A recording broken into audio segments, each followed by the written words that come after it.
Hello, this is Curt Pringle, and we're here again talking issues. And hope you enjoyed these series of little podcasts where we talk about different public policy issues that are around, and particularly here in California.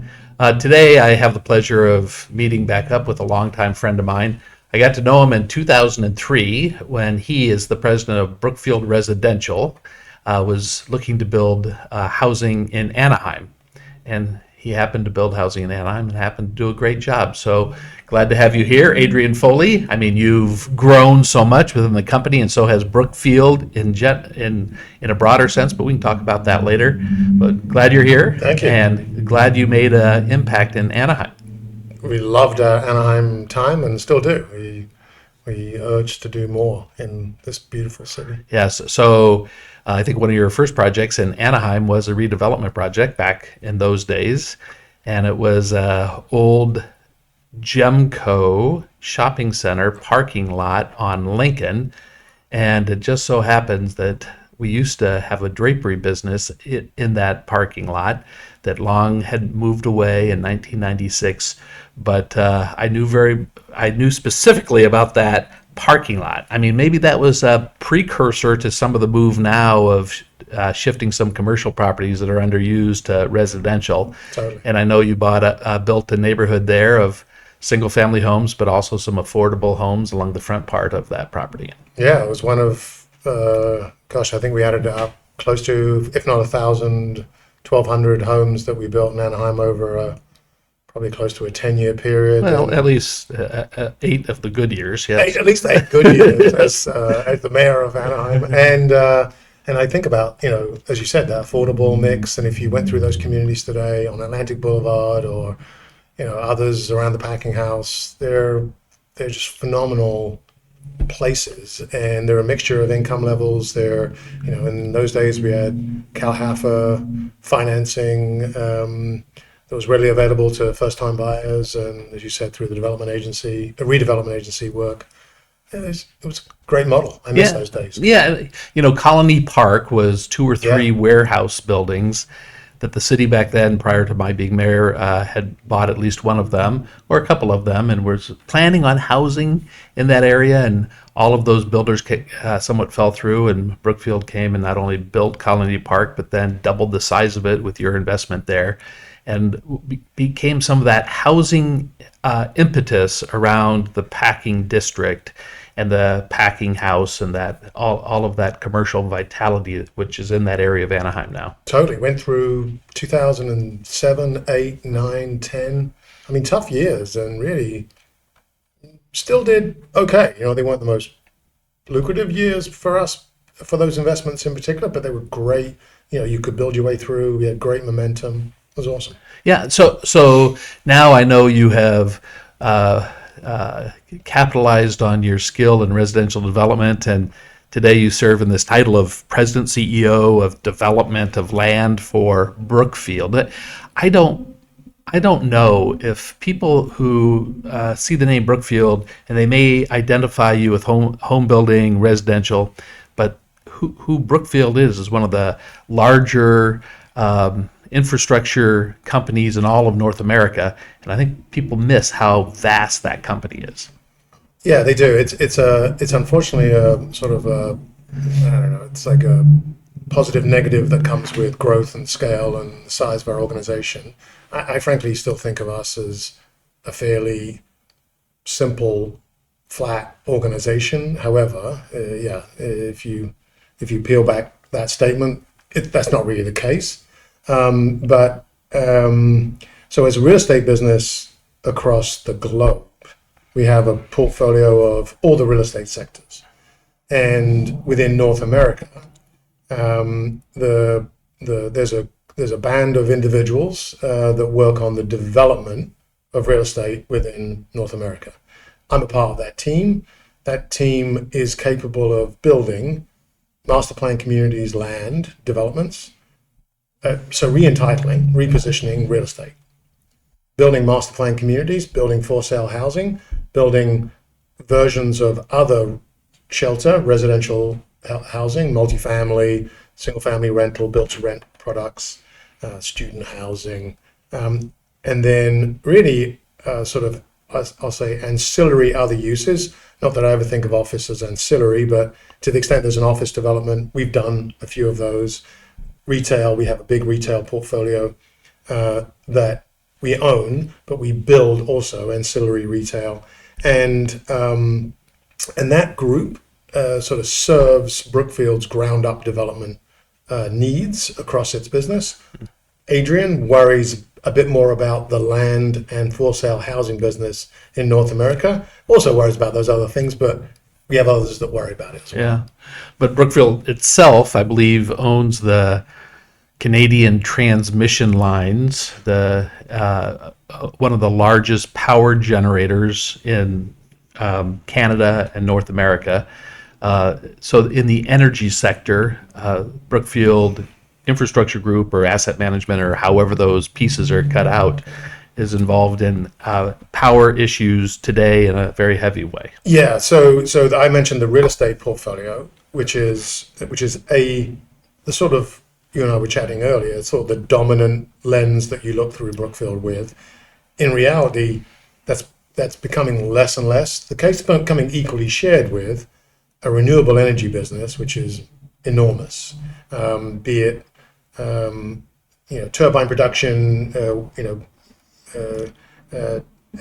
solar, wind, all of the renewable, what we call renewable outside of California, turbine, water.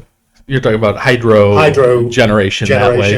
In Canada, it's very prominent. Exactly. Oregon, Washington is very prominent, but in California, it's not included in a lot of that renewable definition. And so that's the renewable business, Yes. which is massive. Yep. And then we also have an infrastructure business, which really we think of that as owning sort of the anything that involves the transportation of goods and services throughout the globe, mainly toll roads, airports, and the like.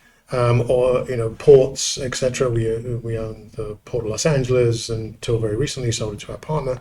So an infrastructure business, a private equity business, which chooses to put its dollars wherever it thinks it can make money, make commercial businesses better, and and lastly a credit business, a private credit business through Oaktree. Wow. So yeah, it's like the old Brookfield 27 years ago would have been front foot, property, real estate, buildings, offices.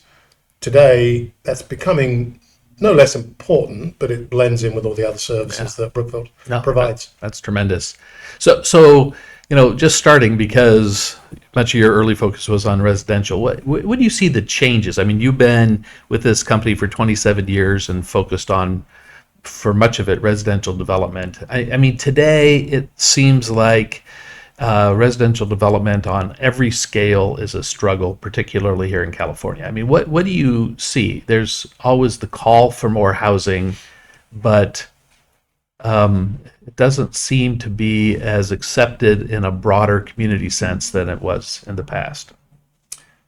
Yeah, it's a great question. I sort of reflect on, from the ground up, what it takes to pull a permit, to the macro of investing across North America, or predominantly the US, let's just say the US, and the where we should place our dollars relative to the risk reward and the friction that you get for placing those dollars. It never felt as hard when I was at your counter, or our team were at your counter trying to develop something, as it does, as it appears to today, as it appears to today, to get things done in this state. And housing is at the center of I've been here 33 years. Housing been at the center of the struggles that this state has had. I almost think, if I was a cynic, I would say it doesn't mind those struggles. In fact, it kind of welcomes those struggles as opposed to really trying to solve the problem, because it can get out of its own way and solve the problem. So when I reflect then on the sort of 10,000 foot view and look at other markets in the US, right? Frankly, we don't have an affordable housing issue in Houston, and I know that can be a kind of a polarizing statement. So I don't want to suggest that the country should look like Houston. Right. But we don't have an affordable housing issue in Houston. We build housing for $80 to $90 a foot, and we sell it for $150 to $200 a foot. And your kids show up and they earn $80 to $100,000 a year, and I'm macroing numbers here. They can afford to live in that lovely 22 to 2,500 square foot home in California. Tell me where we're doing that. Yeah. And tell me how that model works in California. It doesn't. Right. I know what it costs us to deliver a lot in California. And that, even if you gave me the land, the time it takes me to get it entitled, to get it through to a development state. And I hate being critical because I love this state. And you live here. I live here. and Lisa, your wife, lives here with you. And my wife and my son Austin lives here. And they would probably not want to necessarily move to Houston. But the reality is, like, you know, for the youth that are in our right communities. Yeah. we gotta figure it out. So right on top of mind, what you said Houston, you're building in Texas, Yes, you're building in Arizona, we're building in Arizona. you're building in Nevada, Not building in Nevada. Utah. Not in Utah. All right. So we're talking about more of the Southwest, huh? We're in California, we're in Arizona, we're in Texas, we're in Florida, we're in Carolinas, we're in Colorado, and we're in DC and Virginia. Okay. So if you look at all of those southern states, I mean, are you seeing the cost to develop in California is twice as expensive? Oh, easily. Yeah. More so. And the time for approvals So cost, and by the way, cost of land and even outside of land. yes, So just look at permits, right. government permits. Well, let's use time first, because Right. that's a component. Yes. Time, government permits, and physical development. Now, physical development, I could pick a equivalent piece of land in California, an equivalent piece of land in Texas or in Arizona. Yeah, the physical costs won't be twice as, but everything built up to that point, more than twice. Right. And are there mandates then, be it the solar panel on the rooftop mandate or other types of things for new construction that you see continues that path? I mean, as the state government says, cities, you need to find more places for people to build housing, but here's the additional costs that those new housing developers have to face. Yes, and there, I do think those are components. I think the biggest issue we have, government permits and fees, connection fees and the like, they're off the charts compared to the Arizona, the Texas, Right. Florida markets. And then the time it takes and the just the laborious amount of work necessary to lift that raw land to its finished condition. That's, that compounds every 3.5 years. It doubles. No, but I think people have to hear that. So it's one thing, that folks from the state level and otherwise say cities are holding it up, but not only are cities maybe not showing opportunities for housing development within their cities, the processes also take a long time. Yeah. And then, of course, you always have people opposed to development, community members and such. I mean, I was talking to somebody earlier today. 10 years ago, of course, there were people that had concern about that impact, but it wasn't this global concern. Everybody's saying we don't want anything built. And I think that's all compounding on itself to make it not only more difficult, but if you are a market principle type person, just like you said, if you can't build product, then the existing product's price goes up. So this is how we think about it, and it might be helpful for anyone listening or for you and I can just be benefited, okay? Just focus here. So. or for you to benefit. Yes. But if you think about the three components of a development, Yeah. right? As the end is the house, so vertical, there's a horizontal piece, and then there's everything that it takes to get you from wherever you start to that horizontal piece, so improving the land. Just those three components. This is how we look at it. And this is no secrets here. We tell anyone who wanted to ask us. Right. In California, unlike in Houston or in Colorado or in other parts of the country, we say the entitlement risk is massive. It's a binary issue. So for people who are watching, that is from identifying an old parking lot or a vacant piece of land to get it approved for development, ready to start building. You see that's where the massive risk is. That is enormous risk. The horizontal component, yeah, it's manageable risk, but it's no different in any other part of the country. And the vertical is arguably the upside, right? It's arguably the least risky because in theory, we're not producing anywhere near enough housing here. So your ability to sell that piece of real estate, there's no vacant real estate in residential real estate in California for a good reason. So that's the least risky. The structuring of your entitlement, we have a return on IRR metric for every dollar that we put out. We don't have an IRR metric for entitlement because I don't know if it's going to take 1 year, 3 year, 5 year, 7 year. We have some properties that have taken 9 years to get entitled. There's no IRR metric that will reward me for that. Right. So what we say is we'll speculate $1, and for every dollar we speculate, we want $3 to $5 in return. Mm-hmm. So there's this huge lift that is needed to invest that money because 1 in 10, 2 in 10, 3 in 10 of those deals are going to go to zero. Yeah. Wow. So it's enormous. Yeah. We're buying the same piece of land in Texas. There's no entitlement risk, relatively. I mean, there is a little bit in Austin. There's a little bit always. Right. But it's really boundaries of risk. The horizontal risk is predictable. It's the same. And the vertical risk is the same. So it's really how unclear are we making this process through entitlement that is the consumer is paying for. Yeah. Oh. So if you can give me a path to entitlement, I can dramatically lower the cost of that housing. Right. And which Gavin Newsom attempted perpetuated that theme, right, by saying if it's in your general plan, by default it's approved, or we'll come after the cities that or one bill which some cities are concerned about, AB 2011, which basically said vacant office or commercial space or parking lots that have been vacant for 3 years, the owner by right can develop residential on those sites. Love that. Yes.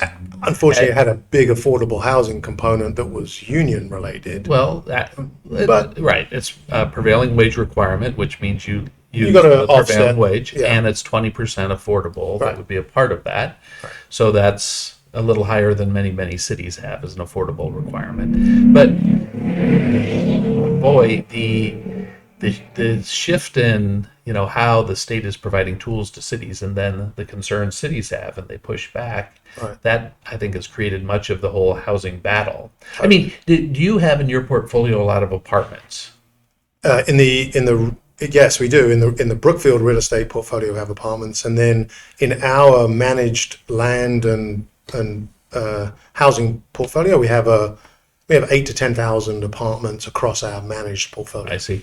I look at. We're sitting here in Anaheim. This is the Platinum Triangle.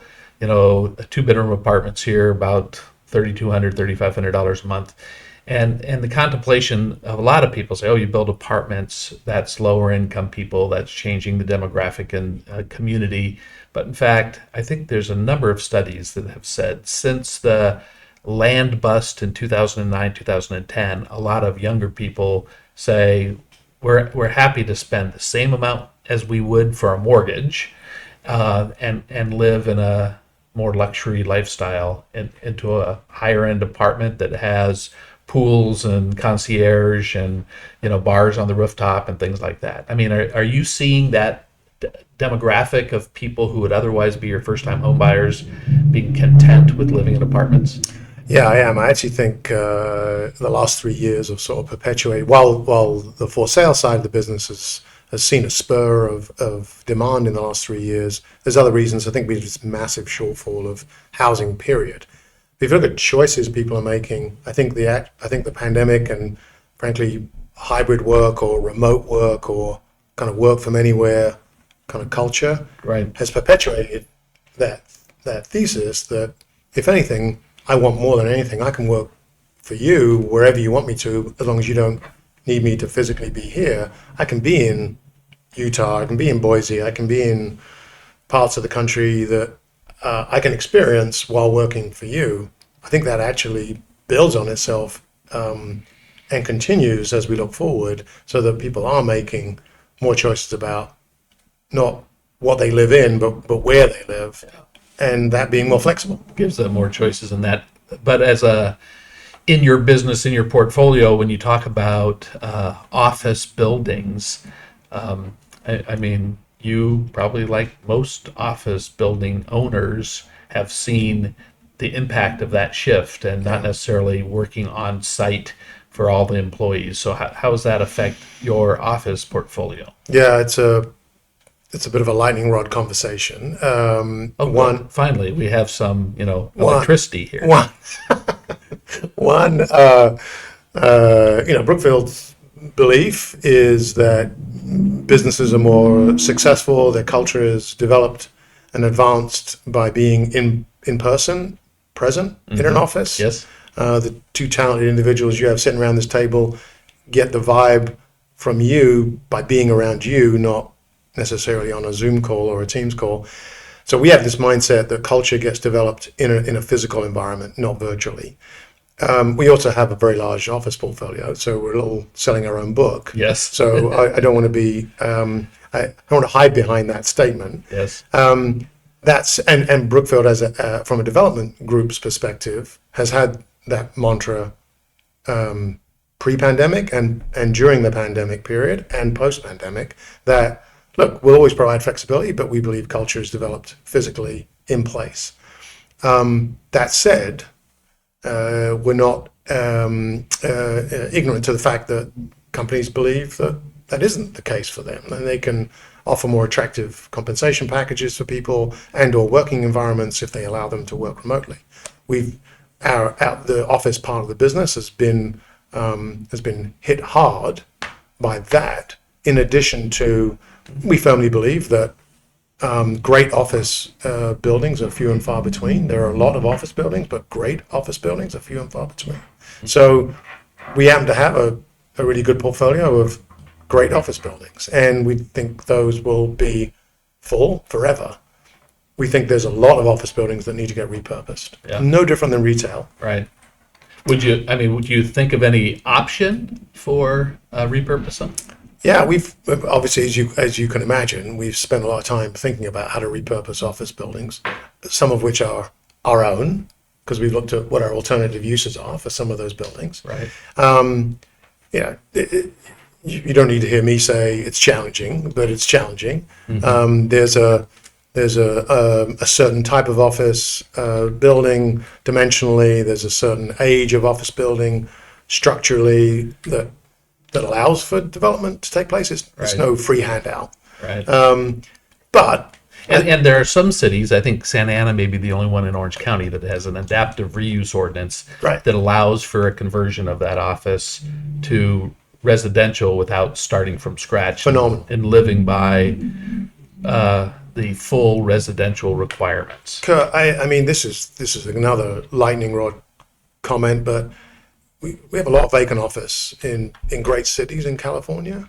Why aren't our cities being more proactive? Mm-hmm. That's a good example. Right. That's I'd argue an easy step. Right. Yes. Like, just change the paperwork. Right. Like, make it easier for me to underwrite residential in an office building.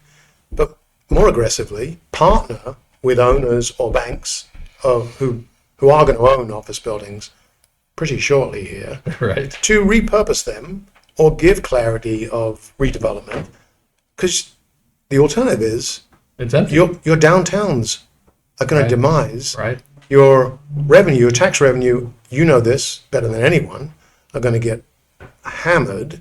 Your ability to offer goods and services are going to get further hammered. Like, this thing builds on itself, and I'm not being a negative naysayer, but be proactive. For the governor himself, get these cities to let's have a tax incentive program that brings, companies back to downtown cities that we want to see occupy them. Right. Renewable energy companies, give a tax incentive to renewable energy companies. But your point in offices, isn't it the same point in commercial shopping centers? What is the company you General Growth. General Growth. They are what, the third largest, oh, pardon me for the slight, the second largest commercial shopping center Retail owner in the US. I mean, that's crazy. But you have seen and suffered maybe in the commercial marketplace a little bit before the office marketplace, but the same compression of big box retailers and others. Okay, it's been, I mean, I spent 5 years with our team, not me personally, but our team has spent 5 years repurposing, 4 or 5 years repurposing this retail portfolio. The resistance at the local jurisdictional level is unbelievably mind challenging. Like this is going to dwindle. Yeah. This service, this community amenity is going to dwindle. Why wouldn't you lean into the developer who's showing up with ideas as to how to repurpose this land and let's make something new out of this? It's just been so challenging, not just California in that situation. Right. No, and I mean, that's frustration that local governments see what it was and want it to stay what it was as opposed to what it could be. Right. But you know what? I'm so glad you're able to come and talk about the forward future of land use in all of these areas. Glad to have you as a friend for the last 20 years. Yeah. And thanks for being here. Yeah, thanks a lot, Curt. All right, man. Nice to see you.